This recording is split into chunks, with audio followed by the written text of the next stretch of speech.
ॐ अज्ञानतिमिरान्धस्य ज्ञानाञ्जनशलाकया चक्षुन्मीलितं येन तस्मै श्रीगुरुवे नमः।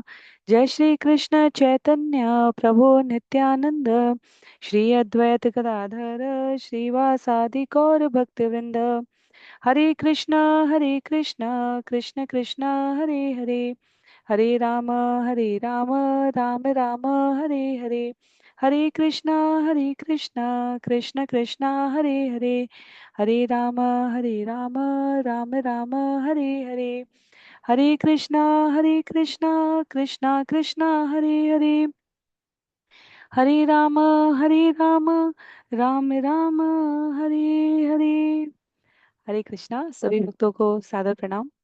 चैतन्य चरितामृत सत्र 129 में हम सभी कृष्णदास कविराज गोस्वामी द्वारा लिखित एवं भक्ति वेदांत स्वामी श्रील प्रभुपाद द्वारा तात्पर्य सहित विवेचित चैतन्य चरितामृत मध्य लीला अध्याय 24 आज के सत्र में आरंभ करने जा रहे हैं। अध्याय 24 जिसका नाम है आत्माराम श्लोक की 61 व्याख्याएं।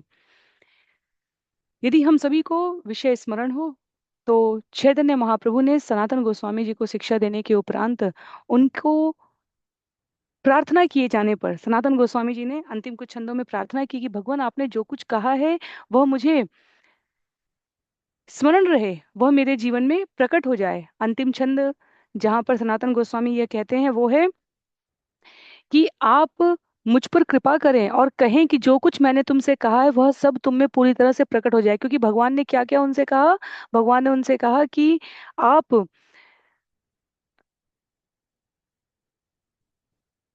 मैं स्क्रीन शेयर करने का प्रयास कर रही हूँ जहां पर आपको अ, अध्याय संख्या 23 के अंतिम छंदों में भक्त भगवान भक्ति विधि सब बतलाने के उपरांत चैतन्य महाप्रभु कहते हैं कि आप मंदिरों का निर्माण करें, आप स्थान का, वृंदावन मथुरा जैसे स्थानों का पुनरुद्धार करें और आपके माध्यम से ये शाश्वत ज्ञान विभिन्न शास्त्रों में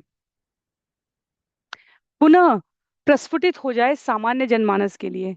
तो अंतिम कुछ छंद में सनातन गोस्वामी ने अनुरोध किया है कि भगवान आप मुझ पर ऐसी कृपा करें कि मैं स्वयं में तो सामर्थ्यशाली नहीं हूं, पर जैसे लंगड़े व्यक्ति को यदि आप नचाना चाहें तो उसी प्रकार मेरे सिर पर अपने चरण कमल रखकर मुझे अपना आशीर्वाद दें। और तब भगवान ने कहा कि मैं तुम्हें वरदान देता हूँ कि ये सब कुछ तुम्हारे जीवन में प्रकट हो जाए, ये सारे उपदेश तुम में प्रकट हो जाएं जो शिक्षाएं मैंने दी हैं। इसलिए यहाँ पर जीवन के चरम लक्ष्य भगवत प्रेम के संवाद का यहाँ संक्षिप्त विस्तार हुआ है। और ये जो अध्याय हम सभी आज श्रवण करने जा रहे हैं अध्याय संख्या 24 जिसमें आत्माराम की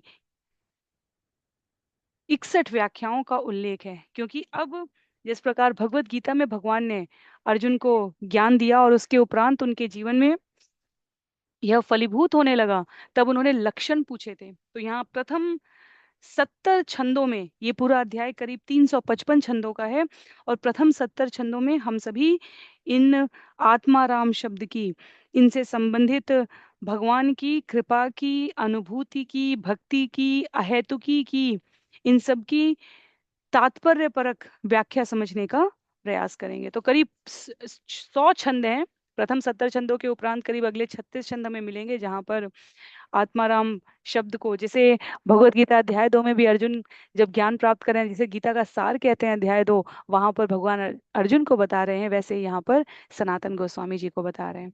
तो आज के सत्र के लिए छंद संख्या 1 से आरंभ करते हुए, आत्मा रामिति पद्य अर्कस्य अर्थान् शून्यः प्रकाशयन् जगत्तमो जहाराव्यात् स चैतन्योदयाचल। कहते हैं श्री चैतन्य महाप्रभु की जय हो, जिन्होंने पूर्व दिशा के क्षितिज की तरह व्यवहार किया, जहाँ आत्माराम श्लोक का सूर्य उदित हुआ। इन्होंने विभिन्न अर्थों के रूप में इसकी किरणें बिखेरी हैं और इस तरह उन्होंने भौतिक जगत के अंधकार को दूर किया है। वे ब्रह्मांड की रक्षा करें। तो ये कृष्णदास कविराज गोस्वामी जी का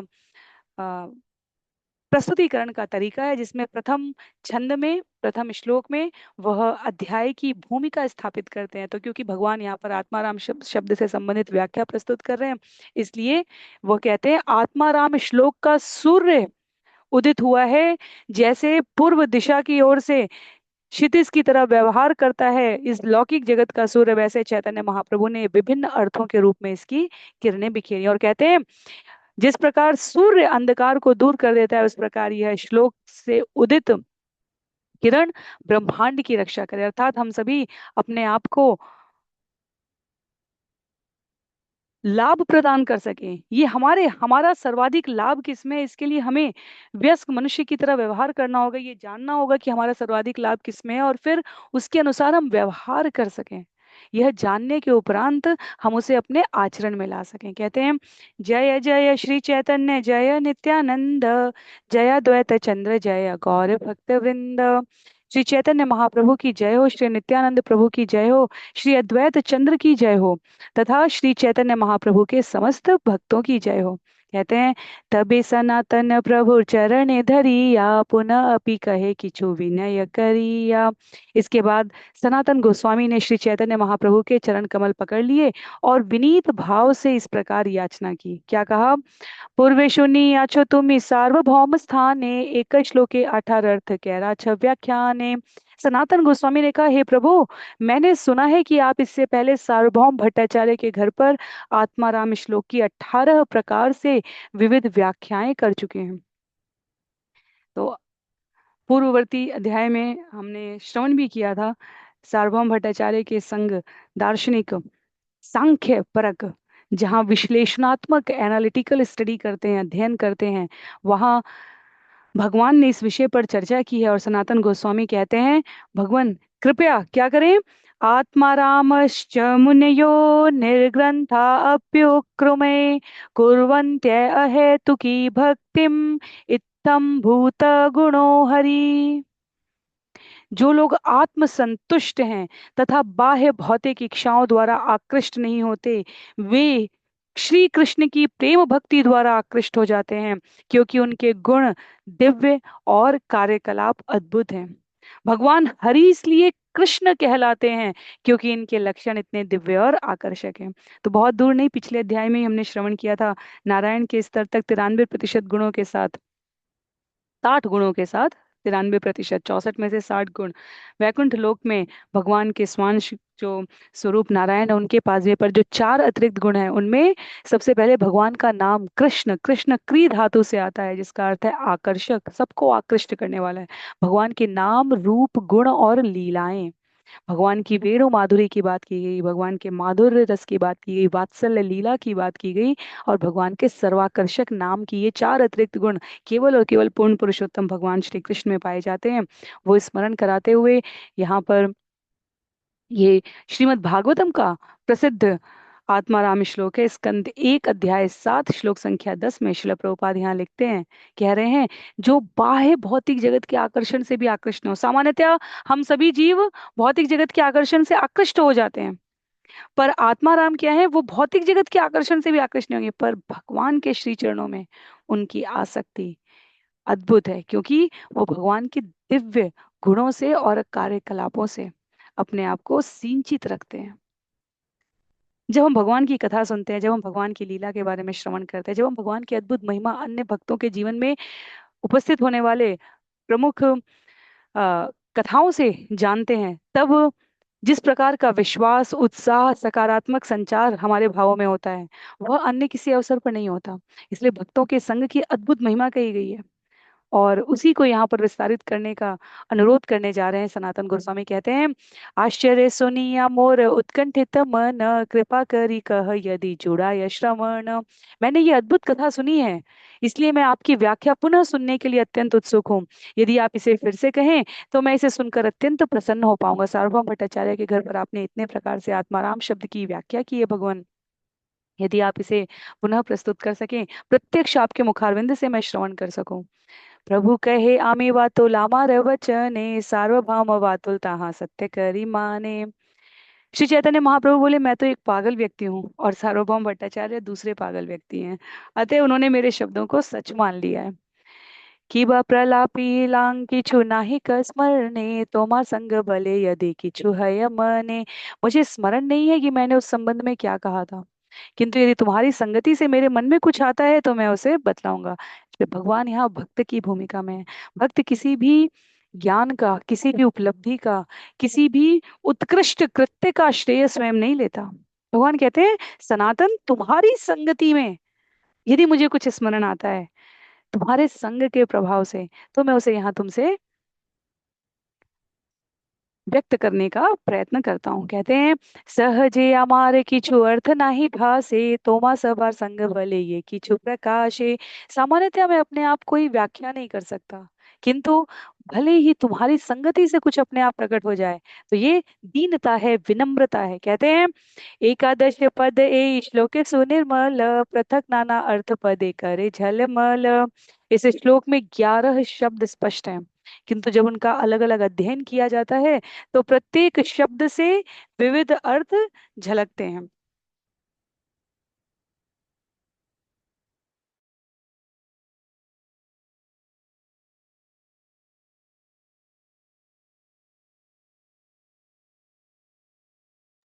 तो श्लोक में 11 शब्द, पुनः एक बार श्लोक पर जाते हैं और फिर तात्पर्य में शिल प्रभुपाद ने किस प्रकार से इनको व्यक्त किया है उसको हम श्रवण करेंगे। श्लोक यहाँ पर उल्लिखित है।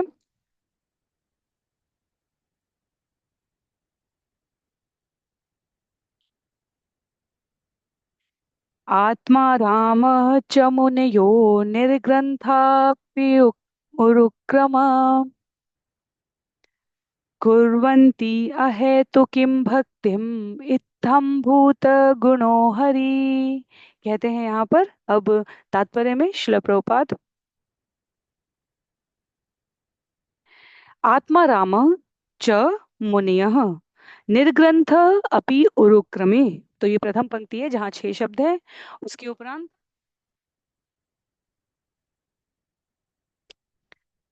अहे कुर्वन्ति अहेतुकीम भक्तिम इत्थम भूत गुणो हरि ही। तो चैतन्य महाप्रभु इन 11 अलग अलग शब्दों के अर्थ और व्याख्याएं प्रस्तुत करें।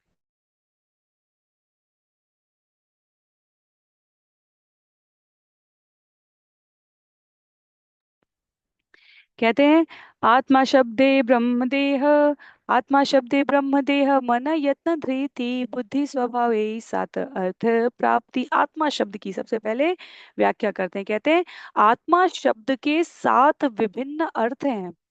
परम सत्य, शरीर, मन, प्रयत्न, दृढ़ता, बुद्धि तथा स्वभाव।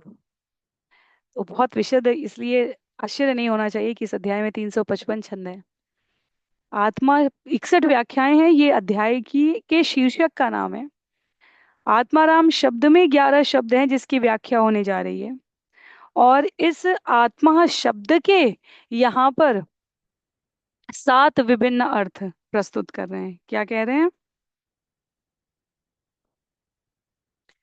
आत्मा देह मनो, आत्मा देह मनो ब्रह्म स्वभाव धृति बुद्धिषु प्रयत्ने च इति। आत्मा उसे सत्य, शरीर, मन, प्रयत्न, दृढ़ता, बुद्धि तथा स्वभाव कहा गया। कहते हैं आत्मा का पर्यायवाची है ये शरीर, मन। अलग अलग, अलग अलग स्तर पर हम इसे समझेंगे। परम सत्य, स्वभाव, धृति, बुद्धि तथा प्रयत्न। यही साते रमे यही यही आत्मा राम गण, आत्मा राम गणे रागे गरीब गणन। आत्मा राम शब्द इसका द्योतक है जो इन सातों में आनंद लेता है। बाद में मैं आत्मा रामों के नाम गिनाऊंगा। कहते हैं मुनि आदि शब्देर अर्थ शून्य सनातन पृथक पृथक अर्थ पाछे करीब मिलन। हे सनातन, पहले मुनि इत्यादि अन्य शब्दों के अर्थ सुनो। सर्वप्रथम मैं उनके अलग अलग अर्थ बतलाऊंगा और बाद में मैं उन्हें जोड़ूंगा। मुनि शब्दे मननशील आर कहे मौनी तपस्वी व्रति यति आर ऋषि मुनि। मुनि शब्द उसका सूचक है जो मननशील है, जो गंभीर या मौन रहता है, तपस्वी है, जो बड़े व्रत रखता है, जो सन्यासी है और जो संत है। ये मुनि शब्द के विविध अर्थ हैं। एक एक, इसीलिए जब हम सामान्य रूप से भी श्रवण करते हैं हिंदी शब्दकोश में, एक एक शब्द के, संस्कृत शब्दकोश में एक एक शब्द के 17 अर्थ हैं। तो यहाँ पर उसको सूचित कर रहे हैं। आत्मा यहाँ पर परम सत्य है, धृति है, दृढ़ता है, बुद्धि है, शरीर है, मन है। मुनि यहाँ पर मननशील को, तपस्वी को, बड़े व्रत धारण करने वाले को, सन्यासी को, संत को विविध अर्थों के साथ यहाँ व्यक्त किया जा रहा है। कहते हैं, तो ये दूसरा शब्द है। ये हमें दुविधा नहीं होनी चाहिए। आत्मा के पहले उतने शब्द, 7 शब्द बनाए, उसके पश्चात मुनि के बता रहे हैं, क्योंकि शब्द है आत्मा, राम, मुनयः। तो मुनि के यहाँ पर ये सब शब्द है। अब निर्ग्रंथा पर आएंगे, उसके उपरांत अपि पर, फिर उरुक्रमे पर, फिर कुर्वंती पर, फिर अहेतुकीम पर, फिर भक्तिम पर, भूत गुण पर और हरि पर। तो अभी एक एक के पर्यायवाची बताने के उपरांत फिर उन पर्यायवाचियों का विस्तार आगे है। कहते हैं, अब निर्ग्रंथ पर आते हैं। निर्ग्रंथ शब्द कहे अविद्या ग्रंथि ही न, विधि निषेध वेद शास्त्र ज्ञानादि ही न। निर्ग्रंथ शब्द उसका सूचक है जो अज्ञान की भौतिक गांठ से छूट चुका है। यह उसका भी सूचक है जो वैदिक साहित्य में दिए गए समस्त विधि विधानों से विहीन है। यह ज्ञान से शून्य का भी सूचक है। निह शब्द यदि हम देखें तो निह निस्सीम पर भी जाता है और निह विहीनता को, अभाव को भी दर्शाता है। सामान्य जगत में भी जब निसर्ग आ जाता है, निर्ग्रंथि यहाँ पर, तो यह दो अंतिम छोर को प्रस्तुत करने वाले शब्दों का सूचक हो जाता है। एक निसीम, जिस प्रकार संस्कृत अंग्रेजी में शब्द है इनवैल्युएबल, हिंदी में शब्द है मूल्यहीन। ये इस प्रकार के शब्द हैं जो कि दो विभिन्न ध्रुवों पर बिल्कुल विपरीत अर्थों के साथ उपस्थित होते हैं। विचार करके देखें हम, तो ये साहित्य है, ये उपमा है, ये अलंकार है, यह विषय को प्रस्तुत करने का अगाध कोश है। निर्ग्रंथ को कहा जा रहा है जो ग्रंथि, जिसकी भौतिक गांठ, ग्रंथि है भौतिक गांठ को, यहाँ पर जो बंधन से छूट चुका है। कौन से बंधन से? अज्ञान की भौतिक गांठ से छूट चुका है। साथ ही निह ग्रंथ, जो वैदिक साहित्य में दिए गए समस्त विधि विधानों से विहीन है। निह ग्रंथ, यह शून्य का भी सूचक है। तो शून्य ज्ञान से हीन और ज्ञान से युक्त। तो इस प्रकार निर्ग्रंथ शब्द अपने आप में विभिन्न आयामों का सूचक हो रहा है। अत्यधिक ज्ञान, अज्ञान, बंधन मुक्त, जिस प्रकार आत्मा सत्य, परम सत्य, शरीर, मन, बुद्धि, धृति को व्यक्त कर रहा है, उसी प्रकार निर्ग्रंथि यहाँ पर सूचित कर रहा है ज्ञान का भी, ज्ञान से शून्य का भी सूचक है, और साथ ही साथ जो अज्ञान से छूट चुका है उसका भी सूचक है। कहते हैं आगे, मूर्ख नीच म्लेच्छ आदि शास्त्र रिक्त गण, धन संचयी निर्ग्रंथ आर्य ये निर्धन। निर्ग्रंथ उनका भी सूचक है जो अशिक्षित हैं, नीच हैं, दुराचारी हैं, असंयमित हैं, और जो वैदिक साहित्य के प्रति आदर से रहित हैं। यह शब्द पूंजीपति तथा निर्धन का भी सूचक है। धन संचयी, एक ही शब्द दो विपरीत अर्थों को उपस्थित कर रहा है। और इसलिए आचार्य कहते हैं शास्त्र सदैव गुरु के मार्गदर्शन में श्रवण करना चाहिए, जिसने परंपरा से ज्ञान प्राप्त किया। अन्यथा शब्द वही रहेंगे और उनका वक्ता के, वाचक के सामर्थ्य के आधार पर ज्ञान प्रेषण हो पाएगा। तो गुरु शिष्य परंपरा में ये ज्ञान श्रवण करने की महत्ता इसलिए स्थान स्थान पर बताई गई है। निर्ग्रंथ शब्द पूंजीपति को भी यहाँ लिखते हैं कृष्णदास कविराज गोस्वामी, और यदि हम शब्दकोश उठाकर देखेंगे तो हमें इसका परिचय भी प्राप्त होगा। पूंजीपति और निर्धन, तो कहाँ किस प्रकार से अर्थ संबोधित कर रहा है? कोई कहे भगवान राम अन्यायी थे, भगवान राम मर्यादा पुरुषोत्तम कहे जाते हैं, पर माता सीता को उन्होंने इस प्रकार जंगल में छोड़ दिया। पर यदि हम उसका संदर्भ नहीं श्रवण करेंगे हम उसकी महिमा से अपरिचित रह जाएंगे। भगवान कृष्ण के लिए इस प्रकार कहा जा सकता है। तो शास्त्र की घटनाएं इसलिए अतएव अत्यंत आवश्यक है गुरु के मार्गदर्शन में श्रवण करने के लिए। निर्ग्रंथ शब्द यहाँ अशिक्षित से लेकर अत्यधिक शिक्षित, जिसकी भौतिक ग्रंथि अज्ञान से जो छूट चुका है उसके लिए, दोनों के लिए। उसी प्रकार पूंजीपति और निर्धन दोनों को सूचित करे। आगे कहते हैं, निः निश्चये निष्क्रमार्थे निः निर्माण निषेधयो ग्रंथो धने अथ संदर्भे वर्ण संग्रंथनेपि च। उपसर्ग निः का प्रयोग निश्चय के लिए, वर्गीकरण के लिए, निर्माण के लिए या निषेध के अर्थ में किया जाता है। और ग्रंथ शब्द का अर्थ धन के संबंध में, निबंध के संबंध में, शब्दों को जोड़ने के अर्थ में। तो हम ये देखें यहाँ पर, जैसे गणित में परम्यूटेशन कॉम्बिनेशन होता है, उस प्रकार से निश्चय शब्द यहाँ शब्द के अर्थ में, धन में, निबंध में, शब्द के जोड़ने में आ जाएगा। वर्गीकरण यहाँ पर धन में, निबंध में, शब्द को जोड़ने में आ जाएगा। निर्माण यहाँ पर धन को, निबंध को, शब्द को जोड़ने में। तो ये 4 गुणे 3 गुणे 12 करके आगे निह शब्द जितने अर्थों के साथ उपस्थित हो सके उनका प्रस्तुतिकरण करेगा। आगे कहते हैं, उरु क्रम शब्द कहे बड़े यार क्रम, क्रम शब्द कहे ए पाद विक्षेपण। उरुक्रम शब्द अगला शब्द है यहाँ पर, चौथा शब्द। कहते हैं, इस शब्द का अर्थ है जिसका क्रम अर्थात कदम बड़ा हो। क्रम शब्द का अर्थ पांव को आगे रखना भी होता है, कदम, डग। तो इसलिए उरुक्रम यह पराक्रम के लिए भी हो सकता है, बतलाया गया है। आगे कहते हैं, शक्ति कंप परिपाटी युक्ति अक्त, क्षमा कीजिए, शक्ति कंप परिपाटी युक्ति शक्ति आक्रमण चरण चालन कापाइल त्रिभुवन। क्या क्या शब्द है यहाँ? क्रम शब्द का अर्थ शक्ति, कापना, विधि, तर्क तथा आगे बढ़कर बलपूर्वक आक्रमण करना। इस तरह वामन ने तीनों लोगों को कपा दिया था। उरु क्रम, एक तो क्रम की अधिकता और दूसरा व्युति क्रम। आगे भी जितना शक्ति, बल, पराक्रम, सामर्थ्य के साथ, उतना ही कंपन, तर्क, इन अर्थों में भी उरुक्रम। भयभीत होना और भयभीत करना दोनों उरुक्रम में आते हैं। एक एक शब्द आत्माराम शब्द अपने, आत्माराम शब्द के साथ प्रस्तुत ये श्लोक अपने आप में बहुत विस्तार में है, बहुत विस्तार। इसलिए आश्चर्य नहीं करना चाहिए कि चैतन्य महाप्रभु पहले एक एक शब्द का अर्थ बतला रहे हैं और भक्ति वेदांता स्वामी श्रील प्रभुपाद उसे उदाहरणों के साथ प्रस्तुत कर रहे हैं। तो उरु का अर्थ अति विशाल और क्रम का अर्थ डग, पद, चाप, कदम। कहा जा रहा है भगवान वामन देव 3 पग भूमि दे दी गई तो उन्होंने तीनों कदमों को इतना बढ़ाया कि सारा ब्रह्मांड समेट लिया। इस तरह लोग, लोक के साथ, लोक शब्द भी दो होता है, एक तो स्थान लोक के रूप में होता है, एक जनमानस होता है। तो लोक, लोक के साथ जिनकी साहित्य में रुचि है उनको इन शब्दों के रस का आनंद मिल सकता है। लोक कांपने लगे और भगवान, 3 लोक यहाँ पर देवगणों को, ऋषि मुनि गणों को, ब्रह्मलोक को के निवासियों को कंपन, गर्जन के साथ बता रहा है। और इसलिए भगवान विष्णु के अवतार श्री वामन देव उरुक्रम कहे जाते हैं। हमने भागवतम में उनका नाम श्रवण किया है, समानार्थी पर्यायवाची में उरुक्रमा कहते हैं। यहाँ पर आगे,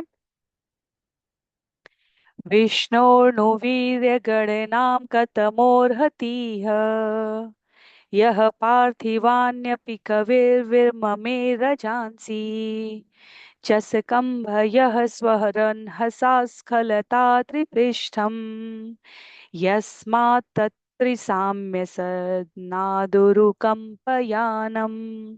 भले ही विद्वान व्यक्ति इस भौतिक जगत के सूक्ष्म परमाणुओं की गणना कर लें, फिर भी वह भगवान विष्णु की शक्तियों की गणना नहीं कर सकते। भगवान विष्णु ने वामन अवतार के रूप में भौतिक जगत के मूल से लेकर सत्यलोक तक के सारे लोकों को बिना किसी बाधा के वश में कर लिया। निसंदेह उन्होंने अपने कदमों के बल से प्रत्येक लोक को कपा दिया। तो सुंदर श्लोक है यहाँ उरुक्रम शब्द का महत्व हमें स्पष्ट करने के लिए। श्रील प्रभुपाद यहाँ ऋग्वेद मंत्र लेकर आते हैं। तो भागवतम का मंत्र है, हम सभी परिचित हैं इस श्लोक से। और उसके पश्चात तात्पर्य में इससे संबंधित जो समानार्थी है उसके बारे में भी यहाँ उल्लेख कर रहे हैं कि इस श्लोक का अर्थ लगभग श्रीमद् भागवतम के ऊपरी लिखित श्लोक के समान ही है। आगे कह रहे हैं, विभु रूपे व्यापे शक्ति धारण पोषण माधुर्य शक्ति गोलोक ऐश्वर्य पर व्योम। अपने सर्वव्यापी रूप के माध्यम से पूर्ण पुरुषोत्तम भगवान ने संपूर्ण ब्रह्मांड का विस्तार किया है। वे अपनी असाधारण शक्ति से इस सृष्टि का धारण और पोषण करते हैं। वे अपनी माधुर्य शक्ति से गोलोक वृंदावन का पालन करते हैं। वे अपने 6 ऐश्वर्यों से अनेक वैकुंठ लोकों का पालन कर रहे हैं। तो जो शब्द यहाँ पर हम सभी श्रवण कर रहे हैं आत्माराम श्लोक से, वह आत्माराम है, मुनि ही है।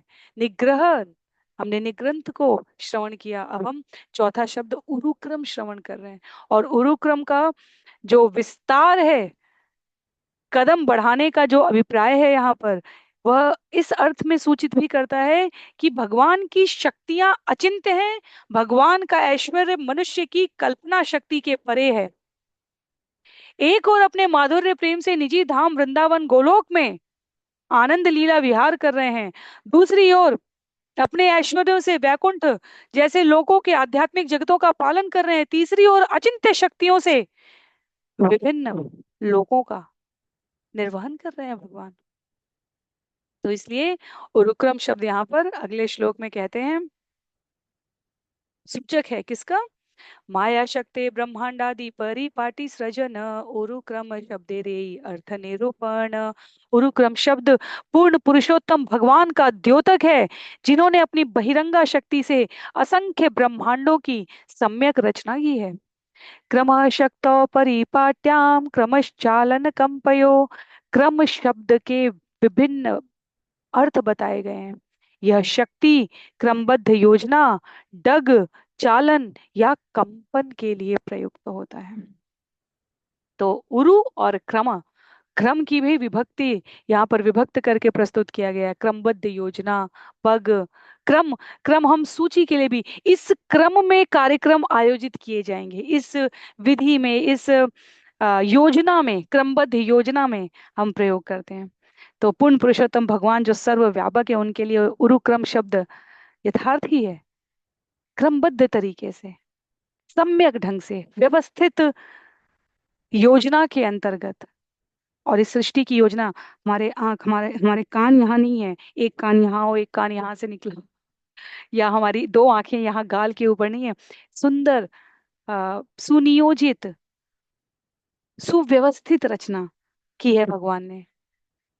मनुष्य दशकों से प्रयास कर रहा है, और संपूर्ण विश्व के 192 196 राष्ट्रों के वैज्ञानिक लगे हुए हैं।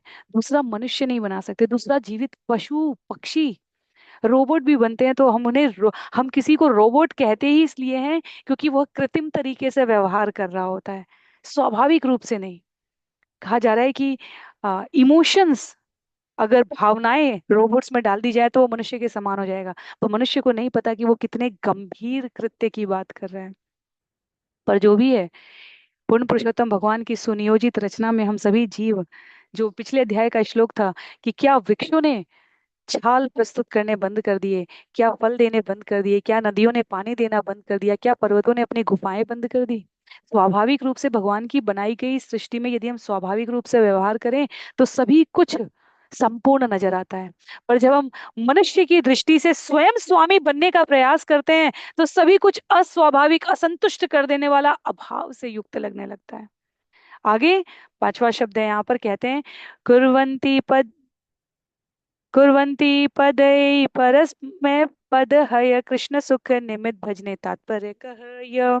कुर्वन्ति शब्द का अर्थ है वे दूसरों के लिए कुछ करते हैं। क्योंकि यह करना, कुर्वन्ति क्रिया का एक रूप है, अतः यह अन्यों के लिए किए गए कार्य को सूचित करता है। यह उस भक्ति के संदर्भ में प्रयुक्त होता है जिसे कृष्ण की तुष्टि के लिए किया जाता है। कुर्वन्ति शब्द का यही तात्पर्य है।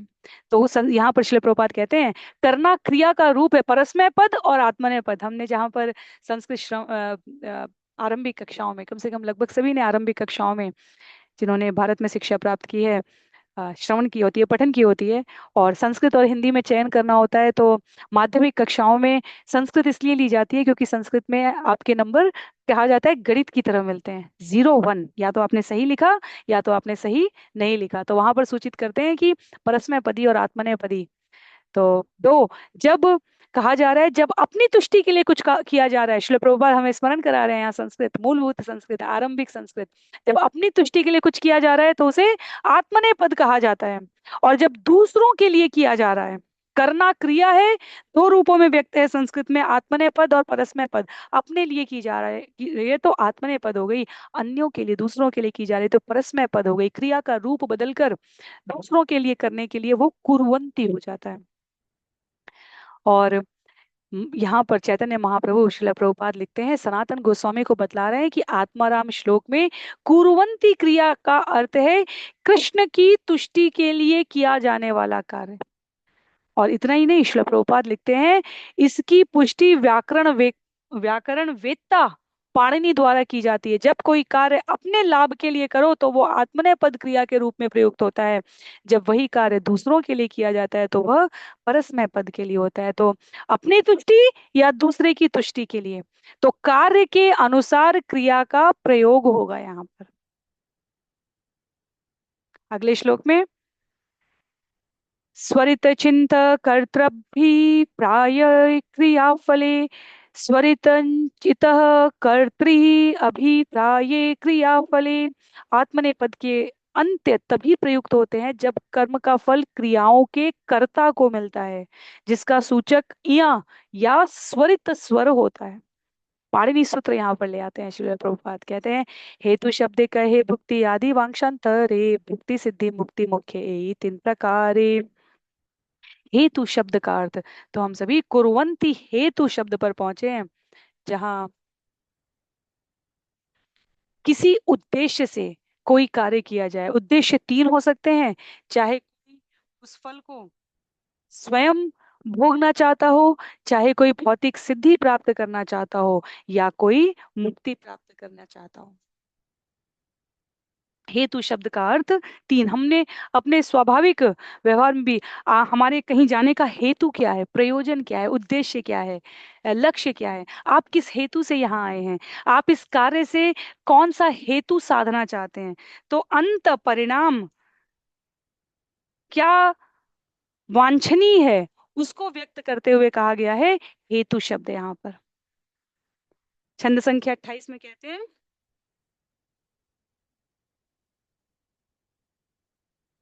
एक भुक्ति कहे भोग अनंत प्रकार सिद्धि अष्टादश मुक्ति पंच विधाकार। सर्वप्रथम हम भुक्ति भौतिक भोग शब्द लेते हैं, यह भुक्ति अनंत प्रकार की होती है। उसके उपरांत हम सिद्धि शब्द को भी ले सकते हैं, जो 18 प्रकार की होती है। और इसी तरह मुक्ति शब्द के भी 5 प्रकार बताए गए हैं।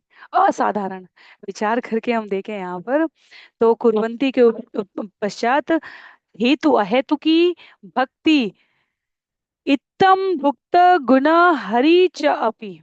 इन शब्दों को हम आत्माराम शब्द से श्रवण कर रहे हैं।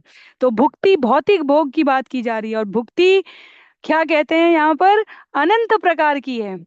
सिद्धि 18 प्रकार की है, और मुक्ति 5 प्रकार की है। जिन्हें लगता है, कई बार मैंने ये चर्चा में श्रवण किया है, इस्कॉन के केंद्रों में जब हम जाते हैं तो एक श्लोक एक सत्र में श्रवण किया जाता है। जैसे यहाँ हम सभी 60 मिनट में प्रयास करते हैं नियमित सत्रों में कि श्रवण करते हुए पठन करते हुए आगे बढ़े, तो निश्चित रूप से हम एक एक श्लोक तक नहीं रुकते हैं, हम कुछ एक संख्या तक जाते हैं। यदि विषय पहले से श्रवण किया हुआ हो, सरल हो, तो हम एक सत्र में करीब 30 35 40 छंदों तक चले जाते हैं चैतन्य चरितामृत में। भागवतम के सत्रों में हम जा पाते थे, यदि मुझे सही से स्मरण है तो 20 छंदों के आसपास रहते थे, प्लस माइनस।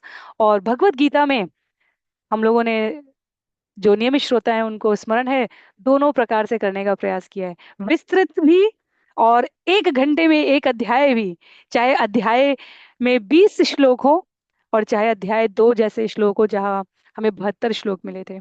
तो मैं इसका यहाँ पर उल्लेख इस संदर्भ में करना चाह रही हूँ कि यदि हम वास्तव में यहाँ देखें कि शास्त्र के शब्द विस्तीर्ण किस समग्रता के साथ विस्तीर्ण है, हम देख सकते हैं मुक्ति 5 प्रकार की बताई जा रही है जो हम स्थान स्थान पर श्रवण करते हैं, सिद्धि 18 प्रकार की बताई जा रही है, और भुक्ति भौतिक भोग अनंत प्रकार का होता है बताया जा रहा है, कोई अंत नहीं है।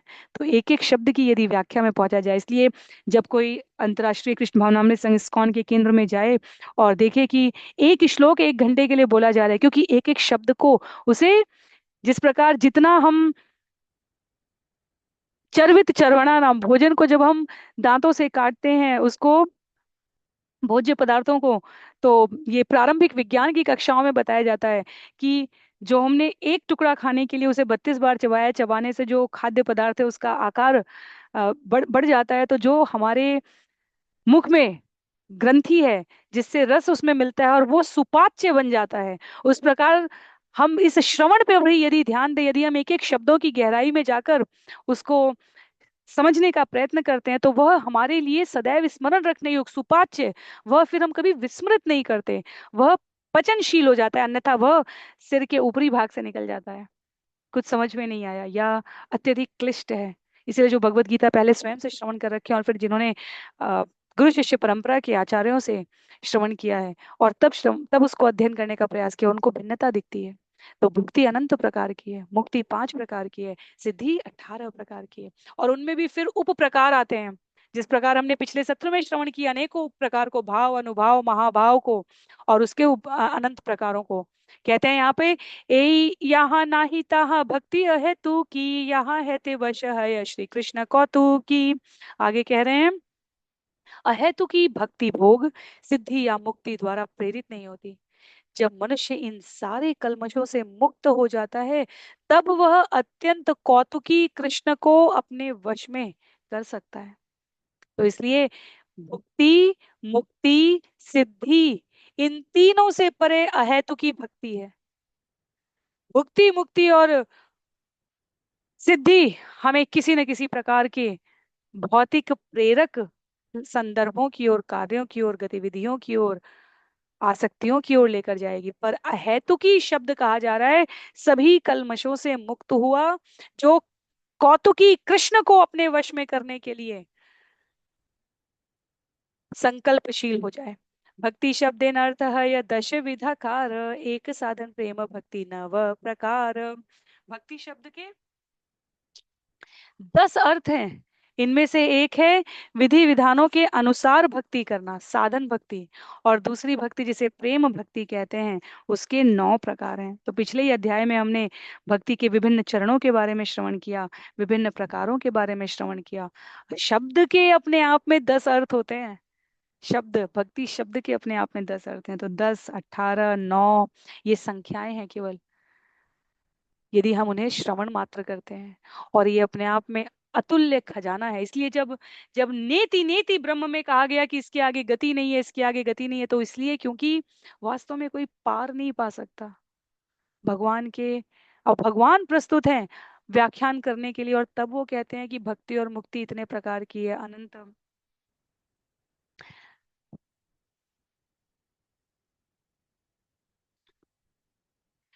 अनंत रूपों में व्यक्त की जा सकती है। भक्ति शब्द के 10 अर्थ, 9 प्रकार क्या बतलाए जा रहे हैं यहाँ पर। कहते हैं रति, प्रेम, स्नेह, मान, प्रणय, राग, अनुराग, भाव तथा महाभाव। और साधन भक्ति जब कही जाती है, तो एक है विधि विधान के अनुसार भक्ति, साधन भक्ति, और दूसरी है भक्ति। और साधन भक्ति के लिए यहाँ पर कहा जा रहा है विधि विधान, वह एक प्रकार है विधि विधानों के अनुसार, क्योंकि यहाँ साधन भक्ति कहा जा रहा है कि उसका एक ही प्रकार है जो कि विधि विधानों के अनुसार भक्ति है। पर यदि हम विचार करें तो विधि विधान के अपने इतने प्रकार हैं।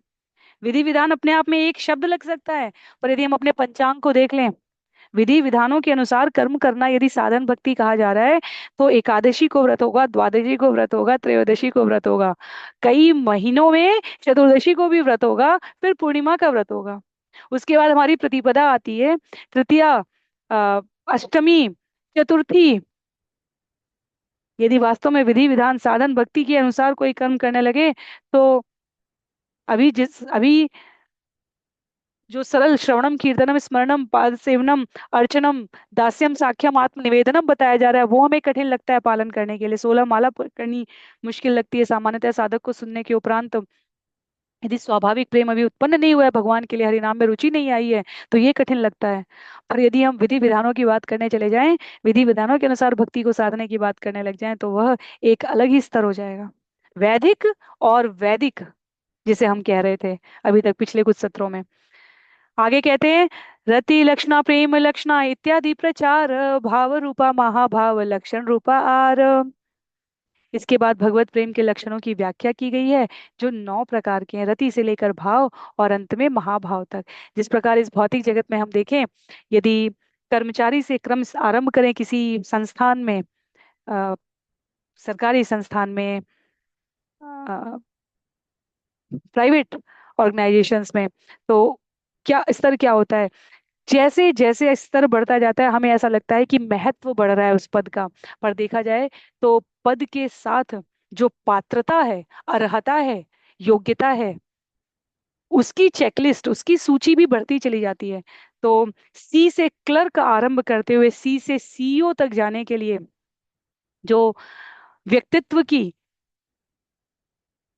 पात्रता है, उसकी उसकी उसकी सूची भी लंबी होती जाती है।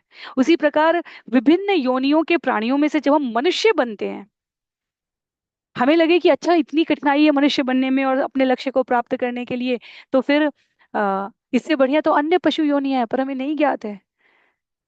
हम में से किसी से भी पूछा जाएगा क्लर्क बनना चाहेंगे या सीईओ बनना चाहेंगे, तो हम पद को, महत्व को, अधिकार को देखते हुए सोचेंगे कि अगर अवसर दिया जाए तो क्यों ना उच्च स्तर पर अपने आप को अधिष्ठित किया जाए, क्योंकि ऐश्वर्य बढ़ता है उसके साथ। पर साथ ही क्या बढ़ती है? योग्यताएं। मनुष्य रूप में हमें दुर्लभ योनि कही गई है, प्राप्त हुई है। तो यदि हम इन विधियों को, प्रकारों को, नियमों को, निषेधों को श्रवण करते हैं, तो यह हमारी पात्रता को ध्यान में रखकर निर्धारित किया गया है। शांत भक्ति रति बाड़े प्रेम पर्यंत, दास्य भक्ति रति है राग दशांत। शांत भाव के भक्तों का कृष्ण के प्रति आकर्षण भगवत प्रेम तक बढ़ता जाता है, और दास्य भाव के भक्तों का आकर्षण राग तक बढ़ता जाता है। पिछले अध्याय में हमने इसे श्रवण किया है। सखा गण रति है अनुराग पर्यंत, पितृ मातृ स्नेह आदि अनुराग अंत। वृंदावन के भक्तगण जो कि भगवान के मित्र हैं, वे अपने प्रेम को अनुराग तक वर्धित कर सकते हैं। कृष्ण के माता पिता का वात्सल्य स्नेह अनुराग दशा के अंत को प्राप्त हो सकता है। तो उल्लेख यहाँ पर क्या किया जा रहा है? शांत कहाँ तक बढ़ता है? भगवत प्रेम तक। दास से कहाँ तक बढ़ता है? राग तक। क्योंकि ये विभिन्न अवस्थाएं यहाँ बताई गई हैं। भगवत प्रेम के जो लक्षण हैं, रति से लेकर भाव और अंत में महाभाव तक गए हैं भगवत प्रेम के लक्षण। और विभिन्न रसों में इन लक्षणों तक कैसे पहुंचा जाए? तो कहा जा रहा है शांत भाव का जो रस है वो भगवत प्रेम तक जाएगा। दास से आकर्षण का आकर्षण राग तक जाएगा। उसके पश्चात जो सख्य है वह अनुराग तक जाते हैं। वात्सल्य कहाँ तक जाता है? अनुराग दशा के अंत तक अपने आप को प्राप्त करा सकते हैं। पर माधुर्य की जब बात आएगी, कांता गणे रति पाय महाभाव सीमा, भक्ति शब्द रे सब अर्थे रमहीमा। वृंदावन की गोपियां जो कृष्ण से माधुर्य प्रेम द्वारा युक्त हैं, वे अपने प्रेम को कहाँ तक लेकर जाती हैं? महाभाव दशा तक। तो भक्ति शब्द के ये कुछ महिमा युक्त अर्थ बताए जा रहे हैं। तो महाभाव माधुर्य से तक पहुंच रहा है, क्षमा कीजिए, माधुर्य महाभाव तक पहुंच रहा है। वात्सल्य अनुराग दशा के अंत तक जा रहा है। साख्य रस अनुराग को वर्धित कर रहा है। दास से राग तक जा पाता है। और शांत भगवत प्रेम, भगवत प्रेम से राग, से राग से अनुराग, से अनुराग से भाव, और भाव से महाभाव की दशा है ये लक्षणों में। आगे कहते हैं, इत्थम भूत गुण शब्देर शुन व्याख्यान, इत्थम शब्देर भिन्न अर्थ गुण शब्देरान। जब अब आत्मा राम श्लोक में आए, इत्थम भूत गुण शब्द का अर्थ सुनो।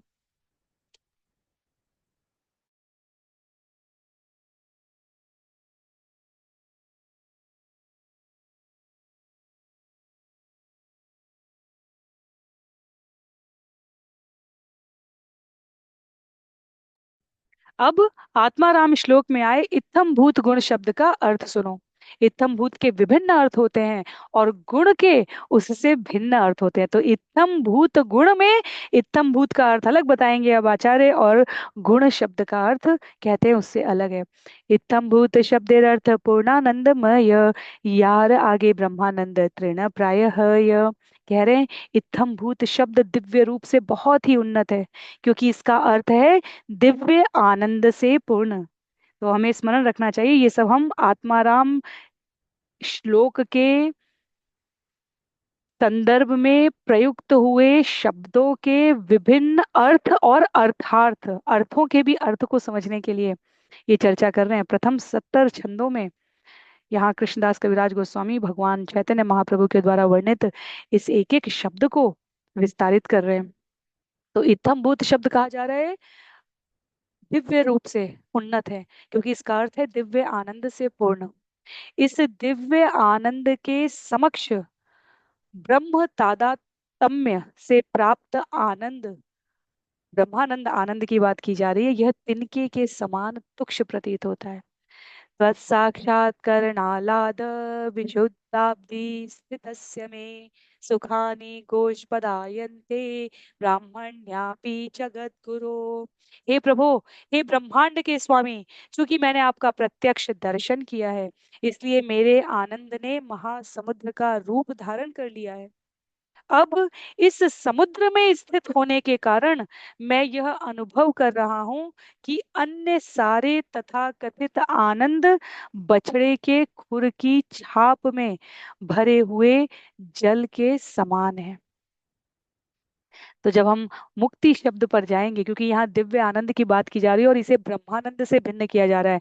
मुक्ति के प्रकारों में जब कहा जाता है हम तो ब्रह्म भूत विलीन हो गए, वह वास्तव में क्या है? वह तो कुछ भी नहीं है। कहा जा रहा है बछड़े के खुर की छाप में भरे हुए जल के समान है। जबकि जब प्रत्यक्ष दर्शन किया जाता है तो वह आनंद का महासमुद्र होता है। विस्तारित करते हैं आगे, छंद संख्या 38 में इसे व्यक्त करते हुए कहते हैं, सर्वाकर्षक सर्वालादक महारसायन आपनार बले करे सर्व विस्मरण। भगवान कृष्ण इतने महान हैं कि वे अन्य किसी से भी अधिक आकर्षक तथा प्रसन्न करने वाले हैं। वे आनंद के सर्वोत्तम धाम हैं। वे अपने बल से अन्य सारे आनंदों को भुलवा देने वाले हैं।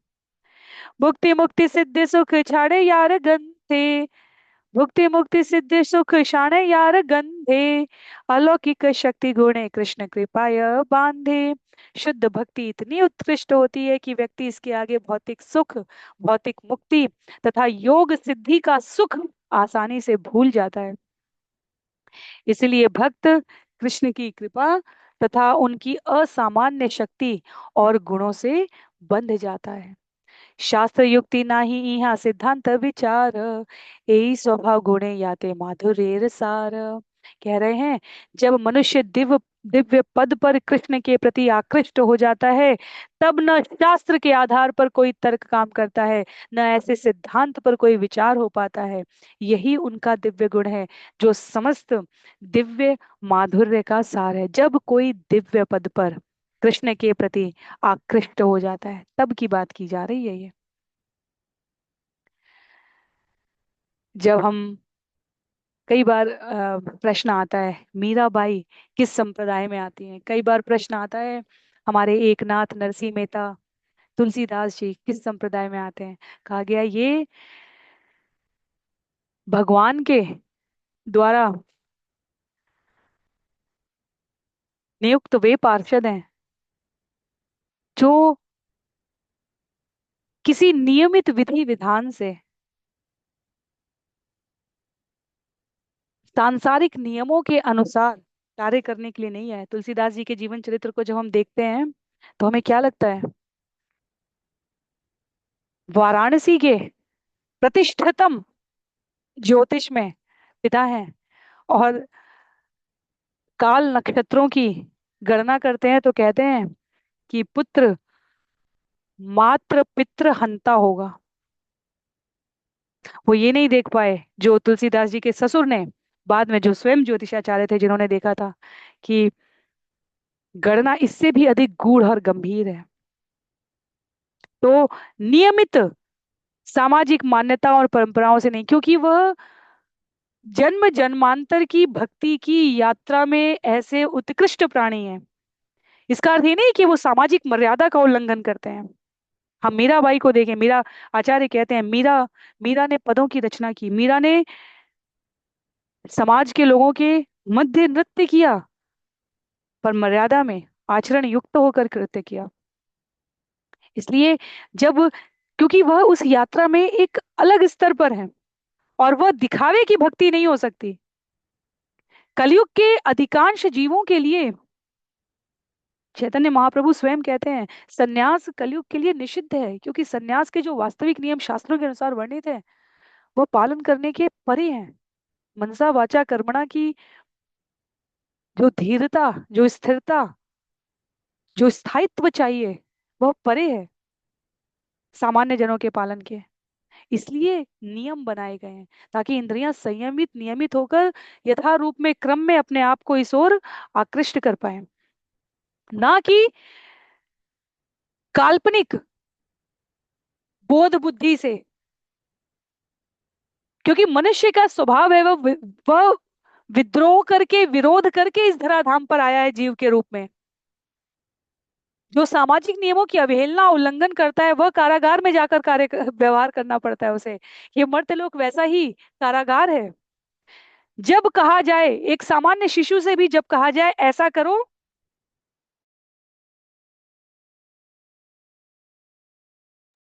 उसी क्षण वो जीव, वो शिशु, वो प्राणी उसका विपरीत व्यवहार करेगा। ये करो तो मस्तिष्क सबसे पहले कहेगा यही नहीं करना है। ये मनोविज्ञान है। इसलिए नियम बनाए गए 16 माला के द्वारा। अपनी इंद्रियों को साधा जा रहा है, आसान नहीं है। चार नियमों का पालन करना आसान नहीं है। और इस परंपरा क्रम में जब कोई आगे बढ़ जाता है, जब दिव्य पद पर कृष्ण के प्रति आकृष्ट होकर जीवन यापन करता है, तब क्या कहा जा रहा है, शास्त्र का कोई तर्क, कोई सिद्धांत उन पर कार्य नहीं कर रहा होता है। नरसिंह मेहता समाज से तिरस्कृत हो चुके थे। एक समय पर वंशावली के अनुसार प्राप्त धन संपत्ति में अत्यधिक प्रचुर ऐश्वर्य के साथ थे। इसलिए वर्तमान में यदि कोई हमारे नियम आचार व्यवहार के साथ संबद्ध नहीं कर पाए अपने आप को, तो हमें इसमें स्वयं को तुक्ष अनुभव कराने की अनुभूति नहीं होनी चाहिए। श्रील प्रभुपाद ने इसलिए भक्तों के संग को महत्व दिया है। भक्तों का समुदाय होना चाहिए, इस पर महत्व दिया है। तब हम अपने आप को उपेक्षित अनापेक्षित इस जगत में अनुभव नहीं करेंगे। यदि हम सामाजिक जन प्राणियों के बीच में जाकर कहें कि हम 3:45 4 बजे उठते हैं, स्नान आदि कार्यों से निवृत्त होकर गुरु पूजा करके करीब 100 मिनट से 120 मिनट तक, 1 घंटे 40 मिनट से लेकर 2 घंटे तक का समय 16 माला जाप करने में लगाते हैं, उसके उपरांत भगवान की आरती करते हैं, फिर भगवान के लिए भोग लगाते हैं, फिर सामाजिक उत्तरदायित्वों के अंतर्गत यदि विद्यार्थी हैं तो विद्यालय कॉलेज जाएंगे, यदि कार्यरत हैं तो जब तक 7 बजे सामान्य जगत उठता है तब तक भक्त के जीवन के 3 4 घंटे बीत चुके होते हैं, विचार करके देखा जाए तो। और यदि इस दिनचर्या में हम चाहें कि अन्य लोग हमारे साथ रहें, यहाँ तक कि परिवारीजन भी नहीं रह पाते, परिवारीजन भी नहीं रह पाते। केवल यदि परिवार में भक्त हैं तब सबके जीवन के केंद्र में भगवान रहते हैं और इस प्रकार का व्यवहार होता है। तो इसलिए कोई तर्क कोई सिद्धांत भक्ति में कार्य नहीं करेगा। उस दिव्य पद की यहाँ पर प्रस्तुति की जा रही है, क्योंकि जिसके प्रति जीव आकृष्ट होता है वो कृष्ण दिव्य गुणों से युक्त हैं। उनके समस्त दिव्य माधुर्य का सार है ये। कहते हैं छंद संख्या 41 में, गुण शब्देर अर्थ कृष्णेर गुण अनंत, सच्चिद रूप गुण सर्वपूर्णानंद। कृष्ण के गुण दिव्य और अनंत हैं। समस्त आध्यात्मिक गुण दिव्य आनंद से पूर्ण है। ऐश्वर्य माधुर्य कारुण्य स्वरूप पूर्णता भक्त वात्सल्य आत्म पर्यंत वदान्यता। ऐश्वर्य माधुर्य तथा करुणा जैसे कृष्ण के दिव्य गुण सब तरह से पूर्ण है।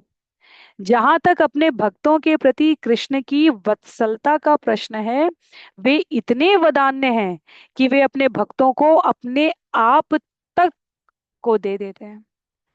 सत्यभामा के लिए भगवान तराजू में बैठ गए थे, हमने भागवतम में श्रवण किया है।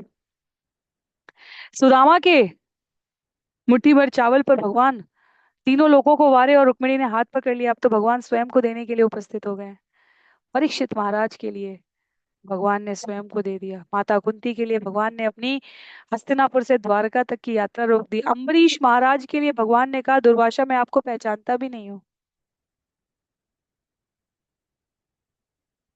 गजेंद्र के पुकारने पर भगवान उपस्थित है। अजामिल के लिए भगवान ने, जो यमदूत है वो जाकर, हमने भागवतम में श्रवण किया, यमराज से, धर्मराज से प्रश्न करते हैं।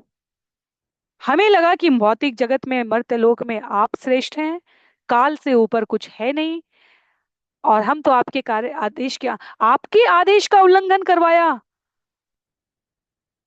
चतुर्भुज विष्णुदूत चतुर्भुज रूप में थे उनने, क्या महिमा है। कहते हैं वदान्य, नमो महावदन्याय। भगवान की वत्सलता, इतने वदान्य है वो, कि अपने भक्तों को अपने आप तक को दे देते हैं। और इसलिए आगे कहते हैं छंद संख्या 43 में, अलौकिक रूप रस सौरभादि गुण, कारो मन कोन गुणे करे आकर्षण। कृष्ण के गुणों की कोई सीमा नहीं है। भक्तगण उनके असाधारण सौंदर्य, रसों तथा सुगंधि से आकृष्ट होते हैं, और इस तरह वे विभिन्न दिव्य रसों में, विभिन्न रूप में स्थित होते हैं। इसलिए कृष्ण को सर्व आकर्षक कहा जाता है। सन एकादिर मन हरिल सौरभादि गुण। ये हमने, जहाँ जय विजय को श्राप मिलता है वहां श्रवण किया है। चारों कुमार मुनियों को, जो शांत रस के प्रतिनिधि कहे जाते हैं, सनक सनंदन सनातन सनत कुमार, उनके मन भगवान को अर्पित तुलसी की सुगंध के कारण भगवान के चरण कमलों के प्रति आकृष्ट हो गए। तस्यारविंद नयनस्य पदारविंद, किंजल्कमिश्र तुलसी मकरंद वायु, अंतर्गतः स्वविवरेण चकार तेषाम् संक्षोभमक्षरजुषामपि चित्ततन्वो। जब कमल नयन भगवान के चरण कमलों से तुलसी दल तथा केसर की सुगंधि ले जाने वाली वायु उन कुमारों के नासारंध्रों से होकर हृदयों में प्रविष्ट हुई, तो उनके शरीर तथा मन दोनों में परिवर्तन का अनुभव हुआ। यद्यपि वे निराकार ब्रह्म धारणा के प्रति आसक्त थे। शुकदेव मन हर लीला श्रवणे। सुखदेव का मन भगवान की लीलाओं के श्रवण में खो गया था। परिनिष्ठित क्षमा कीजिए, परिनिष्ठितोपि नैर्गुण्ये उत्तम श्लोक लीलया गृहीत चेता राजर्षे आख्यानम यदधीतवान। सुखदेव गोस्वामी ने महाराज परीक्षित से कहा, हे राजन, यद्यपि मैं पूर्णतया दिव्य पद को प्राप्त था, किंतु फिर भी मैं भगवान कृष्ण की लीलाओं के प्रति आकृष्ट हो गया। इसलिए मैंने अपने पिता से श्रीमद् भागवतम का अध्ययन किया। सुखदेव गोस्वामी, हम सबको पता है, 16 वर्ष के सुखदेव गोस्वामी युवा, और माता के गर्भ से नहीं निकल रहे थे, और ये लीलाएं अचिंत्य हैं, हम कल्पना भी नहीं कर सकते। 9 मास से शिशु 10वें मास में पहुंचता है, तो वर्तमान चिकित्सा जगत में माता पिता और चिकित्सक स्वयं कहते हैं एक निश्चित सप्ताह की सीमा तक, 40 सप्ताह तक, अ, यदि सामान्य रूप से शिशु जन्म नहीं लेता है, तो फिर हमें कृत्रिम रूप से उसको प्रस्तुत करना, उसको बाहर माँ के गर्भ से हमें लाना पड़ेगा। और अचिंत्य है लीलाएं। सुखदेव गोस्वामी भगवान के शक्त्यावेश अवतार में आते हैं, 16 वर्ष तक माँ के गर्भ में। व्यास देव कहते हैं, शिशु तुम, पुत्र तुम बाहर क्यों नहीं आते हो? कहते हैं बाहर भगवान की माला है। व्यासदेव भगवान, माया है। व्यासदेव भगवान को आमंत्रित करते हैं, भगवान कृपा करें। भगवान ने कहा, उस क्षण में जब तुम माँ के गर्भ से आओगे, मैं अपनी माया को चमत्कृत रूप से विराम दूंगा। उस क्षण में माया रुक जाती है। भौतिक जगत को क्रियान्वित करने वाली भगवान की माया रोक दी गई भगवान के द्वारा, कि सुखदेव गोस्वामी, और इसलिए सुखदेव गोस्वामी 16 वर्ष के युवक के रूप में, भागवतम कहते हैं, निर्वस्त्र जंगलों की ओर निकलते ही चले गए। कौन पुत्र कौन पिता, मैं नहीं जानता। और व्यासदेव ने कहा, व्यासदेव पुत्र के मोह में, क्योंकि व्यासदेव प्रतीक्षा कर रहे थे। व्यासदेव भी शक्त्यावेश अवतार है, सुखदेव भी शक्त्यावेश अवतार है, नारद मुनि भी शक्त्यावेश अवतार है। भगवान स्वयं जब कर्ता कहे जाते हैं, तभी अर्थ में कहे जाते हैं। अपनी क्रियाओं को, योजनाओं को क्रियान्वित करने के लिए वह विभिन्न साधनों को, इसलिए हम सब कठपुतली कहे जाते हैं, जो सतोगुण रजोगुण तमोगुण या शुद्ध सत्व के द्वारा संचालित हो रहे हैं। अपनी सीमित स्वतंत्रता में हम क्या निर्णय ले रहे हैं? भगवान की योजना में हम निमित्त हैं। समस्या तब होती है जब हम कर्ता समझ लेते हैं अपने आप को। मैंने किया, मेरे द्वारा किया गया, अन्य के द्वारा मेरे लिए किया गया। कर्ता भगवान की योजना है। शक्ति सुखदेव गोस्वामी निकल पड़े और व्यासदेव पीछे पीछे आवाज पुकारते हुए जा रहे हैं, क्योंकि वो वहां पर पुत्र वत्सल महावदन्य आए।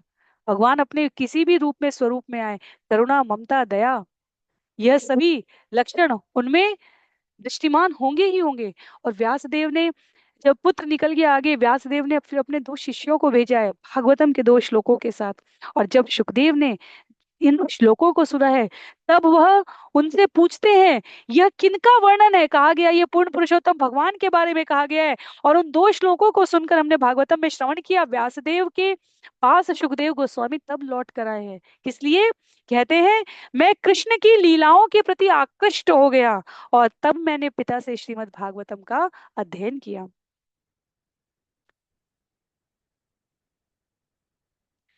स्वसुख निवृत चेतास्तत व्यदुस्त अन्य भावो अप्यजित रुचिर लीला कृष्ण सारस्तदीयम व्यतनुत कृपया यः तत्त्वदीपं पुराणमम् तमखिलं वृजिनं घ्नं व्यास शृणुं नतोऽस्मि। मैं समस्त पाप फलों को नष्ट करने वाले व्यासपुत्र श्रील सुखदेव गोस्वामी को सादर नमस्कार करता हूँ। आत्म साक्षात्कार एवं आनंद से पूर्ण होने के कारण उनकी कोई भौतिक इच्छा नहीं थी, फिर भी वे पूर्ण पुरुषोत्तम भगवान की दिव्य लीलाओं के प्रति आकृष्ट हुए और लोगों पर दया करके उन्होंने श्रीमद् भागवतम नामक दिव्य ऐतिहासिक ग्रंथ का वर्णन किया। और यह ग्रंथ परम सत्य के दीपक के समान है। भागवतम का यह श्लोक स्कंद 12 अध्याय 12 श्लोक संख्या 69 है। श्री अंग रूपे हरे गोपीकार मन, ऐसे सुंदर भगवान श्री कृष्ण अपने सुंदर दिव्य स्वरूप द्वारा समस्त गोपियों के मन को हर लेते हैं। तो आज के सत्र के लिए अंतिम छंद श्रवण करेंगे हम सभी। वीक्ष्यालकावृत मुखम तव कुंडल श्री गंडस्थलाधर सुधम हसितावलोकम दत्ताभयं च भुजदण्डयुगं विलोक्य वक्षः श्रियैकरमणं च भवाम दास्यः। हे कृष्ण, हम तो आपकी दासियों के रूप में आत्मसमर्पण कर चुकी हैं, क्योंकि हमने बालों की लटों से अलंकृत आपके सुंदर मुख को, आपके गालों पर लटकते आपके कुंडलों को, आपके होठों के अमृत को तथा आपके मृदु हास्य की सुंदरता को देखा है। और साहस प्रदान करने वाली आपकी भुजाओं द्वारा हम आलिंगित भी हुई हैं, क्योंकि हमने आपके सुंदर तथा प्रशस्त वक्षस्थल को देखा है। अतएव हम आपकी शरण में हैं। कलयुग का भौतिक जगत का भौतिक वृंदावन का उल्लेख नहीं है ये। यह तो भगवान के द्वारा यहाँ प्रस्तुत की गई लीला है, जो हमें गोलोक वृंदावन का दर्शन कराने के लिए है।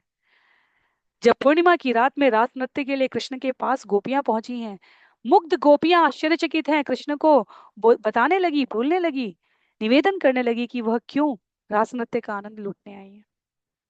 तो भगवान के आकर्षण की प्रस्तुति के लिए यह संदर्भ शास्त्र से प्रस्तुत किए जा रहे हैं। छंद संख्या 51 से आगे द्वारका की रानी और रुक्मिणी सत्यभामा के बारे में प्रसंग है। हम सभी अगले सत्र में श्रवण करेंगे। आज के लिए सत्र को यहीं पर विराम देते हैं। किसी भी प्रकार की असहमति टिप्पणी, अपनी अ, अपने विचारों को प्रेषित करने के लिए आप जहाँ जुड़े हैं वहाँ उसे प्रस्तुत कर सकते हैं। सभी को बहुत बहुत आभार। कृष्णदास कविराज गोस्वामी जी की जय, चैतन्य चरितामृत की जय, श्रील प्रभुपाद की जय, श्रील गुरुदेव की जय, अनंत कोटि वैष्णव वृंद की जय, नामाचार्य श्रील हरिदास ठाकुर की जय। हरे कृष्ण।